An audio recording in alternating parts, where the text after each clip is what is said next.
माता लक्ष्मी जी के 5 संकेत। भक्तों, मनुष्य अपने सुख दुख के लिए काफी हद तक स्वयं भी जिम्मेदार होता है। भगवान जी भले ही हमारे भाग्य में धन और सुख लिखकर भेजते हैं, लेकिन हमारी हर बात पर उनकी नजर रहती है। हमारे कर्मों के अनुसार वे हमारे भाग्य को बदल भी सकते हैं। इस वीडियो में हम ऐसे महत्वपूर्ण कारणों की चर्चा कर रहे हैं जिनके चलते भाग्य रूठ जाता है और व्यक्ति को गरीबी का सामना करना पड़ता है। वीडियो में आगे बढ़ने से पहले आपसे निवेदन है कि यदि यह वीडियो आपको पसंद आए तो हमारे YouTube चैनल बलवीर कोट्स को सब्सक्राइब करना न भूलें। जय मां लक्ष्मी।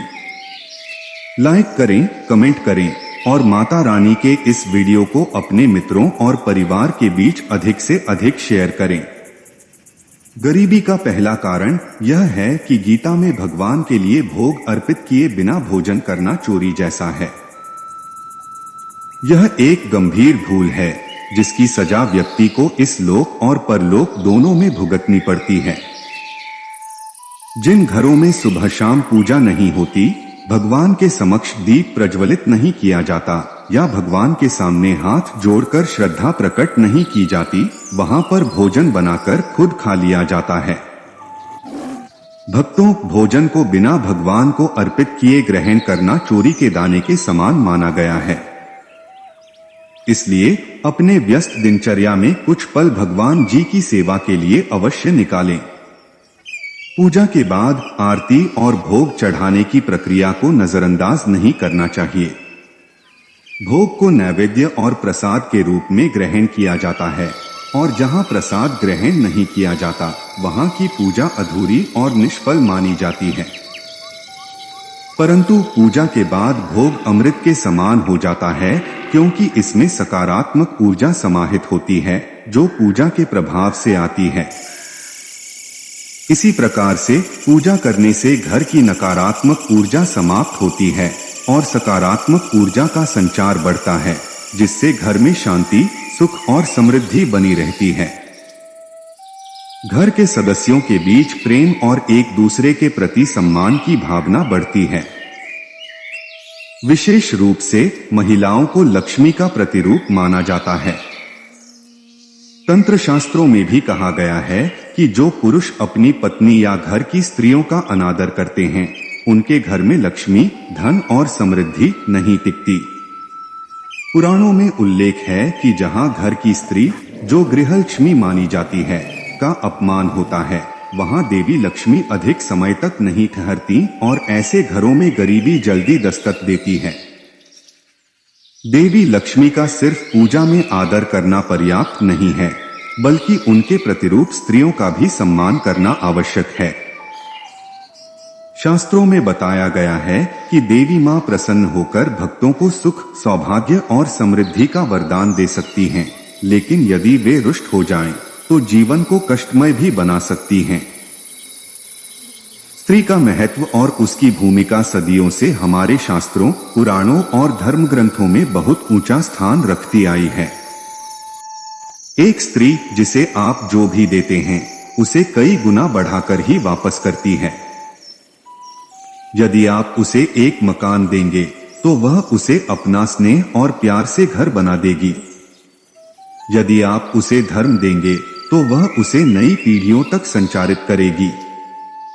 आप उसे किराने का सामान देंगे, तो वह आपको स्वादिष्ट और पौष्टिक भोजन बनाकर देगी। यदि आप उसे एक छोटी सी मुस्कान देंगे, तो वह आपको अपना सारा दिल दे देगी। लेकिन यदि किसी ने स्त्री के साथ बुरा व्यवहार किया, तो इतिहास गवाह है कि इसका परिणाम विनाशकारी ही रहा है। रामायण से लेकर महाभारत तक और रमन से लेकर आधुनिक काल तक जहां जहां स्त्री का अपमान हुआ है, वहां भारी तबाही मची है। स्त्रियों के प्रति अनादर और अत्याचार का कोई भी समाज या व्यक्ति लंबे समय तक समृद्ध नहीं रह सकता।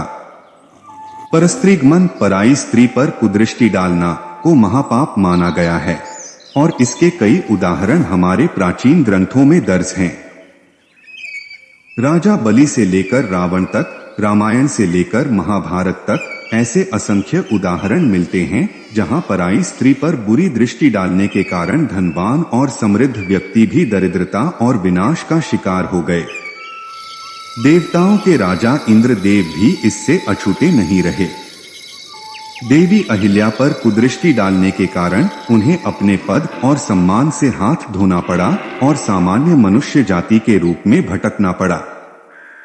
महाभारत के अनुशासन पर्व में भी इसका वर्णन है, जहां बताया गया है कि जो पुरुष स्त्री का अपमान करता है या उसके प्रति अन्यायपूर्ण व्यवहार करता है, उसे अनिवार्य रूप से कठिनाइयों और आपदाओं का सामना करना पड़ता है।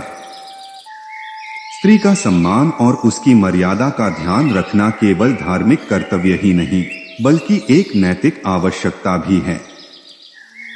समाज की समृद्धि और स्थिरता स्त्रियों के प्रति उसके व्यवहार पर निर्भर करती है। जब एक स्त्री का सम्मान होता है तो घर और समाज में सुख शांति का वातावरण बनता है, और जब उसका अपमान होता है तो विनाश और अशांति का आगमन अवश्यंभावी होता है। इतिहास के पन्ने हमें बार बार यह सिखाते हैं कि जहां भी स्त्रियों को नीचा दिखाया गया, उन्हें अपमानित किया गया या उनके साथ अन्याय किया गया, वहां भारी संकट और विनाश आया। चाहे वह रावण हो जिसने सीता का अपहरण किया, या राजा इंद्र जिन्होंने अहिल्या के साथ अन्याय किया, इन सभी ने अपने कर्मों का परिणाम भुगता। इसी तरह महाभारत में द्रौपदी के अपमान ने कुरुक्षेत्र के महायुद्ध का मार्ग प्रशस्त किया, जो अंततः कौरवों के विनाश का कारण बना। इसलिए यह महत्वपूर्ण है कि हम अपने जीवन में स्त्रियों के साथ कैसा व्यवहार करते हैं, इस पर गहरा ध्यान दें। स्त्री एक ऐसी शक्ति है जो समाज को नई दिशा देती है, और जब उसकी इस शक्ति का अपमान होता है तो उसका परिणाम पूरे समाज को भुगतना पड़ता है। दंश भोग प्रभवती का अर्थ है कि उदारता से ही सच्चा भोग और सुख प्राप्त होता है। जब व्यक्ति दयालुता, करुणा और उदारता का पालन करता है, तभी उसे वास्तविक सुख और संतोष की अनुभूति होती है। इसके विपरीत जब कोई गरीब व्यक्ति, भिक्षुक या जरूरतमंद आपके द्वार पर आता है और आप उसे दुत्कारते हैं या उसका अपमान करते हैं, तो यह एक बड़ा पाप माना जाता है। ऐसा करने से उस व्यक्ति के धन में बरकत नहीं होती और देवी लक्ष्मी उस घर से रूठकर चली जाती हैं।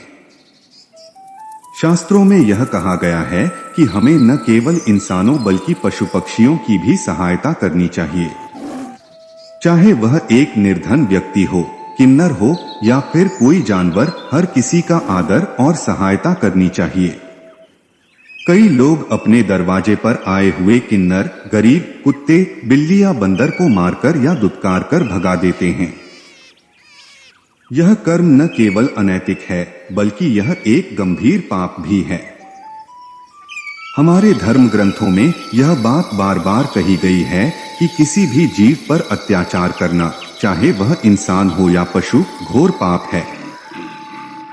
ऐसे लोगों की मदद करने से न केवल पुण्य मिलता है, बल्कि यह हमारे जीवन में सुख, समृद्धि और शांति लाता है।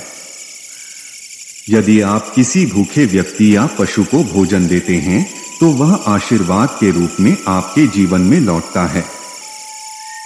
यह आशीर्वाद आपकी कठिनाइयों को दूर कर सकता है और आपको मानसिक शांति प्रदान कर सकता है।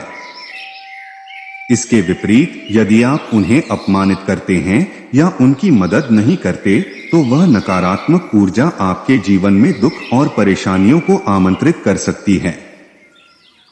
धार्मिक और नैतिक दृष्टिकोण से भी हमें यह सिखाया गया है कि परहित सरिस धर्म नहीं भाई, पर पीड़ा सम नहीं अधमाई, अर्थात दूसरों की भलाई से बड़ा कोई धर्म नहीं है और दूसरों को कष्ट देने से बड़ा कोई पाप नहीं है।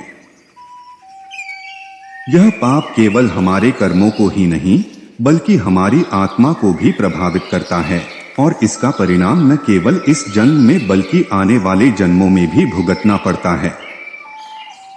इसलिए हमें हमेशा अपने आसपास के लोगों और जीव जंतुओं के प्रति दयालुता, करुणा और सहायता का भाव रखना चाहिए। यही सच्चा धर्म है और इसी से हमारे जीवन में सच्ची समृद्धि और सुख आता है। कई धार्मिक कथाओं में ऐसे उदाहरण मिलते हैं कि भगवान स्वयं निर्धन या गरीब वेशभूषा में अपने भक्तों के सामने प्रकट होकर उनसे भिक्षा मांगते हैं ताकि उनकी परीक्षा ली जा सके। यह इस बात का प्रतीक है कि भगवान हर रूप में उपस्थित हैं और हमें हर व्यक्ति में उसी दिव्य अंश को पहचानना चाहिए। हमारे महान सनातन धर्म में एक दूसरे को नमस्कार करने की परंपरा भी इसी बात का द्योतक है। नमस्कार का अर्थ होता है मैं आप में स्थित ईश्वर को नमन करता हूं। यह भाव हमें सिखाता है कि हम सभी एक ही दिव्यता का अंश हैं और इसीलिए कोई भी व्यक्ति बड़ा या छोटा नहीं होता। किसी की सहायता करना, चाहे वह आर्थिक हो या मानसिक, हमेशा लाभकारी होता है। यह मान्यता है कि जो भी सहायता हम दूसरों को देते हैं वह कई गुना बढ़कर हमें वापस मिलती है। यह कर्म का सिद्धांत है, आप जो देते हैं वही वापस पाते हैं। लेकिन इसके विपरीत दूसरों का अधिकार छीनना, चाहे वह धन हो या परिश्रम का फल, एक घोर पाप है। चोरी किसी भी प्रकार की हो, चाहे वह धन की हो या मेहनत के फल की, यह एक बहुत बड़ा पाप माना जाता है। ऐसे पाप केवल इस जीवन में ही नहीं बल्कि परलोक और अगले कई जन्मों तक भी मनुष्य को दरिद्रता और दुख का सामना करने पर मजबूर कर देते हैं। धर्म ग्रंथों में यह भी उल्लेख मिलता है कि अगर हम दूसरों के प्रति अन्याय करते हैं, उनका हक छीनते हैं, तो यह कर्म हमें सीधे तौर पर प्रभावित करता है। यह कर्म हमारे भाग्य को भी बदल देता है और हमें अपने बुरे कर्मों का परिणाम भुगतना पड़ता है। इसीलिए हमें हमेशा यह ध्यान रखना चाहिए कि हम दूसरों के प्रति न्यायपूर्ण, सहानुभूतिपूर्ण और सहायक बने। अगर हम किसी की सहायता कर सकते हैं तो अवश्य करें, क्योंकि यह ईश्वर की सेवा के समान है।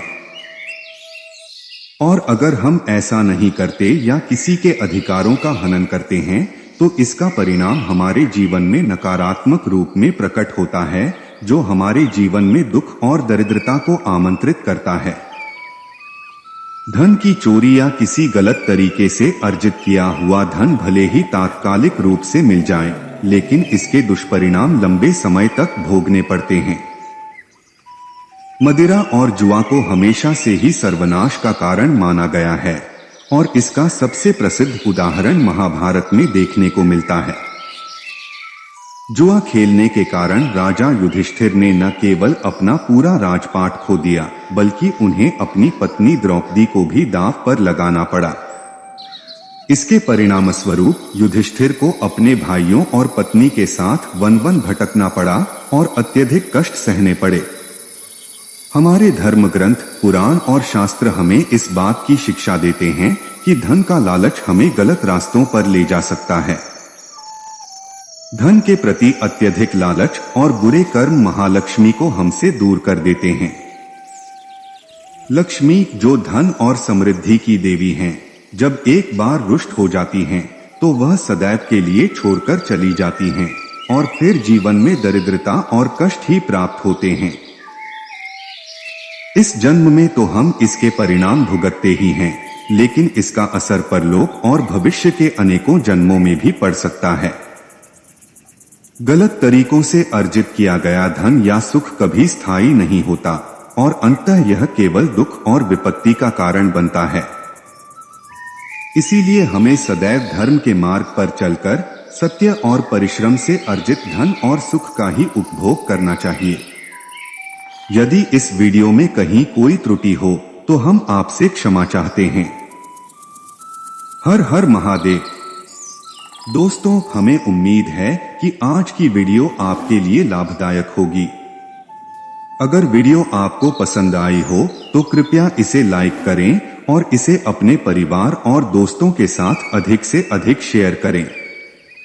अगर आप हमारे चैनल बलवीर कोट्स पर नए हैं तो कृपया सब्सक्राइब करें और घंटी के बटन को दबाएं ताकि आपको हमारी सभी नई वीडियोस की सूचनाएं सबसे पहले मिलें। महादेव जी का आशीर्वाद पाने के लिए कमेंट में हर हर महादेव लिखें। ओम नमः शिवाय। नमस्कार दोस्तों।